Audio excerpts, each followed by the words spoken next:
बेटी, यही कहा था ना आपने हमें, पर सिर्फ कहा था, माना नहीं था। अगर माना होता तो वो नहीं करते जो आप हमारे साथ कर रहे हैं।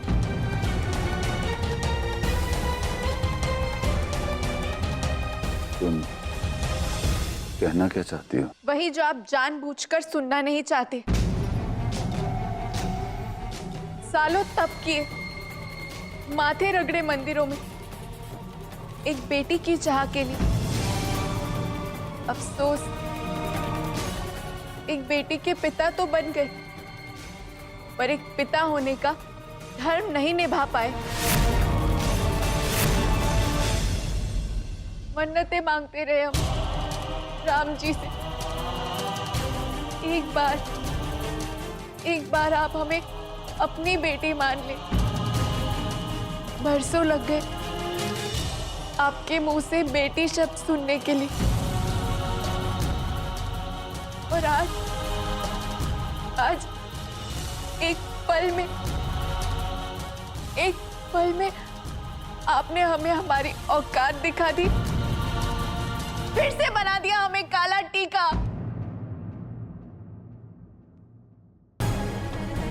बचपन से सबके मना करने के बावजूद हमने आपको बड़के पापा बुलाया, एक पिता से बढ़कर स्थान दिया। और आज हमें पहली बार ऐसा लग रहा है हम गलत थे। बस, बहुत हो गया। पिता धर्म सिखाने से पहले पुत्री का कर्तव्य निभाना सीखो। अगर हमें पिता मानते हो तो हमारी आज्ञा मानना भी सीखो।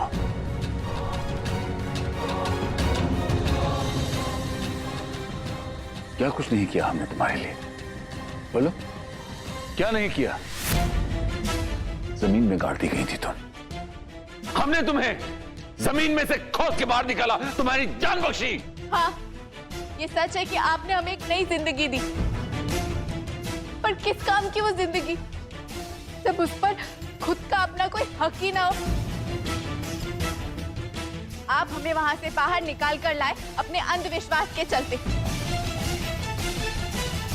इससे अच्छा छोड़ दिया होता हमें वहां मरने के लिए। ये मत भूलो कि तुम्हारे कारण हमने 14 साल जेल में काटे। वो जुर्म जो हमने नहीं, तुमने किया था। ये तो आप भी जानते हैं कि उस सब के पीछे भी आपका अंधविश्वास था।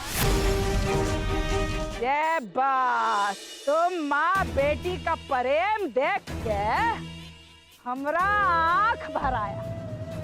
देखो हमरा आँख। और एक बात है, जहाँ ऐसा प्रेम हो वहाँ हमरा मेहनत आधा हो जाता है। एक को दबोच के रख दी तो दूसरी दौड़ी चली आती है। तुम्हारी दुश्मनी मुझसे, मेरी बच्ची को छोड़ दो। आखिरी बात बोलो, सियावर रामचंद्र की।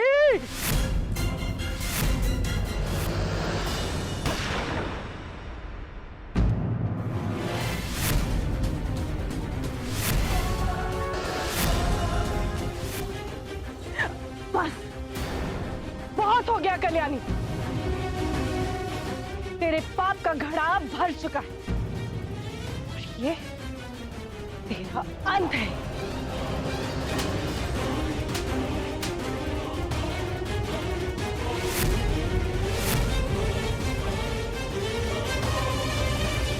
बिश्वा, काहे इंतजार कर रहे हो? अब तो बहुत ही देर हो चुकी है।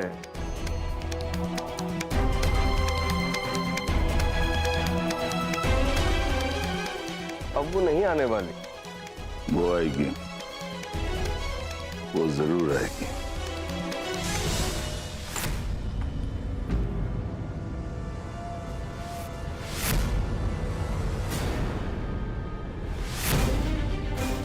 भाभी, अरे उठिए। ताई जी, उठिए भाभी। अरे भाभी उठिए। बोला था ना आपसे, सबूत लेकर आएंगे शाह साहब। ये लीजिए सबूत हमारे निर्दोष होने का। अरे ये हमारी भाभी है, इस तरह से इनको लाने का मतलब क्या है? आदरणीय है हमारी। खून करने की कोशिश की है इन्होंने। दिमाग खराब हो गया तुम्हारा। भाभी, भाभी उठिए। देखा देखा कितनी इज्जत करते हैं आपकी। और आप परसों से लेकर आज तक इनकी आंखों में धूल झोंकती रही। माफ कर दीजिए हमें देवर जी। अरे भाभी, आप माफी क्यों मांग रही हैं? अंधा हो गए थे हम अपना दुख का कारण। आखिर हुआ क्या? इस घर की खुशियों को छीन लेने की कोशिश करने का गुनाह, हमारी मंजी माँ को मारने की कोशिश करने का गुनाह। क्या कहा तुमने? कोशिश कहा ना तुमने?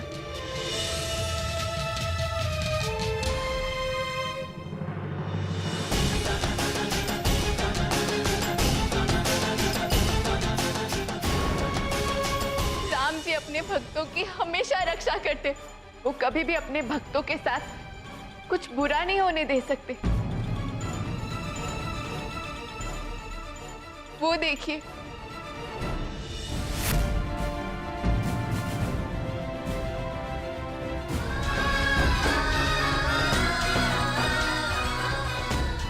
तुम जिंदा अकेला छोड़कर के चली गई।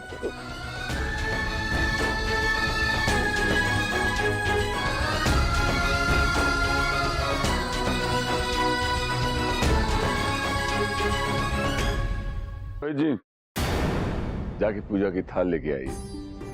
नहीं, अभी नहीं। परसों का फासला आ गया है आपके और हमारे बीच में अचानक। एक कदम से ये दूरी तय नहीं कर पाएंगे हम। गैरों की दी हुई चोट तो हम भुला सकते हैं, लेकिन अपनों की दी हुई चोट 14 साल में भी हम नहीं भुला पाए आचार्य जी। बहुत शर्मिंदा हैं हम। हमें माफ कर दो। माफ तो हम आपको कर देंगे आचार्य जी, लेकिन हम जानते हैं कि ये गलतियां वापस दोहराई जाएंगी। क्या मतलब? क्योंकि जब तक आपका अंधविश्वास आपके साथ है, तब तक ये गलतियां वापस होती रहेंगी। और इस अंधविश्वास से अगर किसी को चोट पहुंची है, तो वो हमारी बच्ची है। और अगर आपको किसी से माफी मांगनी चाहिए, तो वो कल ही है। दरवाजा खोलो। नहीं खोलेंगे। गौरी क्या पागल बने? तू जानती है ना, हम तुझसे कितना प्यार करते हैं। बहुत प्यार करती हो। पी पाओगी ये? हम तुझसे बहुत प्यार करते हैं। पी जाएंगे। And I swear I'll drink. Gauri, अब ये पी जाएंगे। गौरी, तुम पागल हो गई